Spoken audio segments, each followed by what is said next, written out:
Qu'est-ce que vous me voulez? Vous allez bien rire.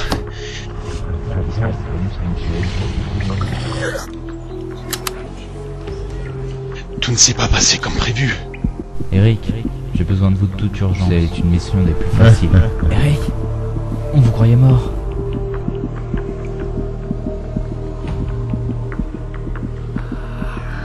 En mourir.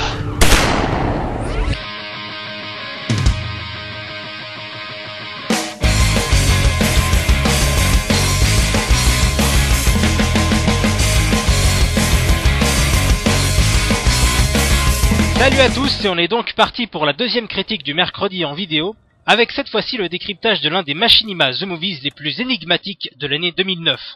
Il s'agit bien sûr de l'incompris Je ris à m'en faire crever, parties 1 et 2, sortis respectivement les 20 août et 25 septembre dernier avec Merzlin derrière la caméra. Commençons par la question qui tue, mais y a-t-il quelqu'un qui a compris ce film? Ouais, c'est assez compliqué. Moi non plus je n'y comprends rien. En effet, à ceux qui regrettent bien souvent la simplicité des scénarios mis en scène dans des Machinima, soyez heureux car Je ris à m'en faire crever s'impose d'emblée comme le contre-exemple le plus frappant de ces dernières années. Le film nous plonge dans l'atmosphère froide de Minéas, mégapole futuriste où règne subordination et conspiration à tous les étages de ces institutions. C'est étonnant ce que l'on arrive à faire sous couvert de terrorisme. Attaquer des droits démocratiques fondamentaux, et l'on parvient aussi à réduire au silence des scientifiques et des journalistes aux opinions critiques. Qu'en pense le maire? Qu'est-ce que vous voulez qu'il fasse? Il se démènera pas pour sauver une blouse blanche. C'est dans ce contexte que Ronald Dungan, personnalité politique influente interprétée magnifiquement par Frédéric Ettenheim, décide de prendre cette distance avec le maire en place, désormais contesté par son immobilisme face à l'insécurité grandissante et aux scandales de corruption à répétition. Parmi ces scandales figure celui des actionnaires de Minciform, importante société spécialisée dans la recherche et la vente de produits génétiques. Convaincus que Minciform mène dans le plus grand secret et en toute illégalité des expériences potentiellement néfastes pour l'avenir de l'humanité, les agents Cody Dutta et Alexander Lexington décident de s'infiltrer à l'intérieur des locaux de la firme pour faire éclater la vérité au grand jour. Une intrigue complexe donc, puisqu'elle se dévoile à travers les angles de vue des différents personnages, au point que le spectateur finit par être totalement perdu, parfois sans même avoir décelé les grandes lignes de l'histoire. Ce n'est pas que je n'apprécie pas ta compagnie, mais je déteste quand il reste dans le vague. Il y a une autre grande raison qui fait que le scénario de Je ris à m'en faire crever n'est pas du tout accessible. Ce sont les doublages des personnages, qui sont pour la plupart pas dans le ton, peu convaincants et pas toujours audibles, ce qui fait que le spectateur se trouve inutilement en difficulté pour comprendre qui est qui et qui fait quoi. Oh putain, tu sais bien... Oh, comment tu... Oh, t'es vraiment... C'est vraiment dommage parce que le scénario à la base, bien qu'incomplet, est réellement intéressant et ambitieux. C'est-à-dire que contrairement à la plupart des films où on se retrouve avec la configuration basique, les gentils d'un côté et les méchants de l'autre, ici on se trouve devant quelque chose de beaucoup plus subtil et bien plus recherché, à l'image du personnage de Dungan. Qu'est-ce que vous feriez si l'on vous disait que vous travaillez pour un gouvernement qui étouffe les catastrophes depuis plus de 50 ans?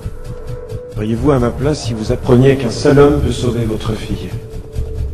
On sent que l'écriture des dialogues a vraiment été soignée. Mais encore une fois, 1000 fois hélas, les doublages n'ont pas su être à la hauteur du matériau d'origine. Esthétiquement parlant, Je ris à m'en faire crever se trouve être une œuvre inégale, la première partie du film n'ayant pas reçu un traitement aussi poussé que la deuxième. En effet, alors que les 13 premières minutes n'ont pas bénéficié de retouches particulières, ce qui n'empêche pas quelques idées intéressantes en termes de mise en scène avec quelques incrustations habilement exploitées, la deuxième partie du film dévoile quant à elle un réel parti pris artistique. Je dirais même plus que rien n'est resté ici.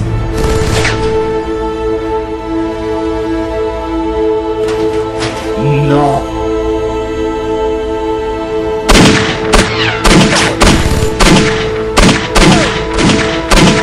À titre d'exemple, son filtre bleu et ses longues fondues enchaînées qui témoignent de la froideur des rues de Minéas et de l'enlisement des protagonistes dans des engrenages dont ils ne peuvent s'affranchir. Malgré tout, quelques séquences restent plus ou moins maîtrisées, notamment la scène d'action finale désordonnée, noyée par un empilement abusif d'incrustations dans lequel le spectateur finit par se perdre.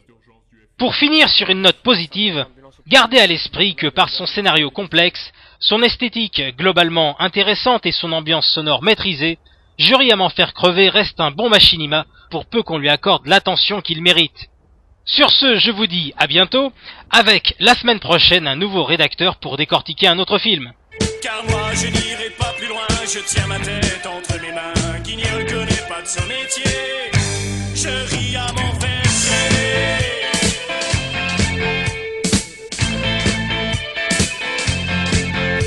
Les petites filles de Mahomet mouillent aux anticoagulants, depuis qu'un méchant gros minet joue au flip avec leur Coran.